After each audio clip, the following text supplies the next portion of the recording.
So for this example, we've drawn out the construction lines. Let's look at the shear force diagram now. So again, we start at 6.5 kilonewtons. So we go up to 6.5 kilonewtons, which takes us to some point here.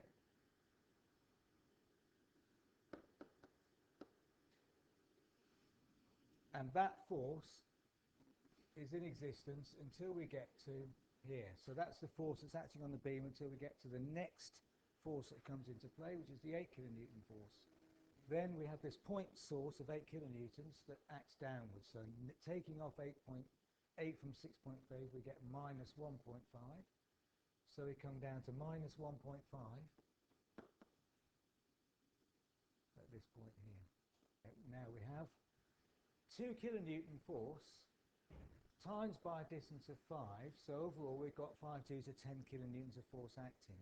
But that 10 kilonewtons of force is not acting at one point, at this point here.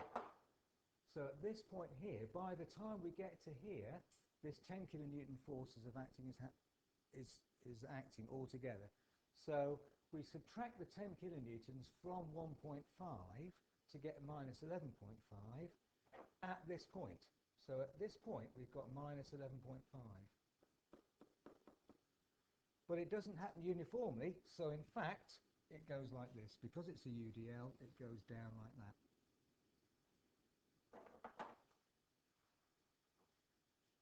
So that's the effect of the fact that it's a uniformly distributed loop. None of that force effectively is happening here. And as you go down, more and more of the force is acting until by the time you get to the end, you've got the whole 11.5 kilonewtons. So UDLs have that effect on the stress curve, the shear stress curve, which makes sense if you think about it, because the stress is being gradually applied as you go across the beam along this UDL here. So that's what the shear force diagram looks like. And then at the end, we've got a reaction force of 11.5 kilonewtons, so that takes us back up to 0 at this point. So back up to 0 there. So now we can do the moment diagram underneath. Note maximum stress of 11.5 at that point, so that's when the beam's under maximum stress. And note also point of maximum bending moment. So this is the maximum bending moment.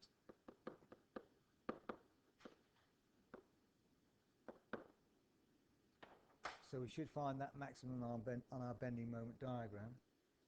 So let's continue down the bending moment diagram.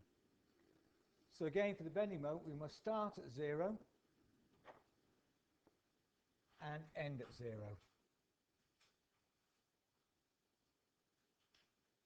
As before, what's the bending moment underneath here? The area underneath the curve. So what's the area underneath the curve here?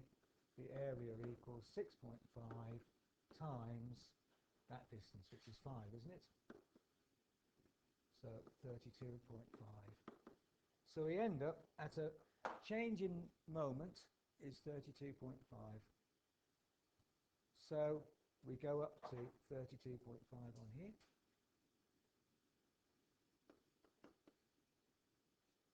And that's where we reach at this point. So how are we getting there? Like this. So for this first part here, as a reminder, the gradient of this line is the value for the shear, which is 6.5 kilonewtons. And if you think about that, that makes sense, because by the time we get to here, the top, we've gone 6.5 times 5, which gets us to 32.5. What's going on at this point? We've got now a bending moment given by the area underneath here, which is this area. That's a negative area, so it's going to end up reducing the bending moment. So in other words, this is our point of maximum bending here, which we were expecting anyway, maximum bending. So we now have to find the area underneath this curve, which we do by splitting it into a rectangle and a triangle and finding the area. Using the formula area is half base times height, we can calculate this area. So if you would like to just do that. So we end up with an area of 32.5, which we could have predicted because these areas have to be the same. However, now let's have a look at this bending moment. What's going on? So it's going to end up at 0, but how does it get there? The gradient of the bending moment curve is the value of the shear, which is negative and increasing. Look. So at this point here, it's a negative value of about 1.5 at this point. So it starts off at 1.5 and then gradually increases the value of the shear until by the time we get to here, we've got a gradient of negative 11.5. So the gradient is increasing in a negative sense to this point. So we have a curve underneath here with the gradient increasing negatively. So it's going to start off being a negative gradient and then gradually increase negatively down here until we get to a large negative value. So in other words, it's going to go as a curve like this, starting off with a negative gradient and then ending up with a large negative gradient. So in other words, we have a curve, not a straight line. At any point on this curve, the gradient at this point, for example, is equal to the value of the shear at that point. So whatever that is. A negative shear. And it is negative, that value of the gradient is gradually increasing, so this is going to get more and more negative as we go down, hence it's curved this way.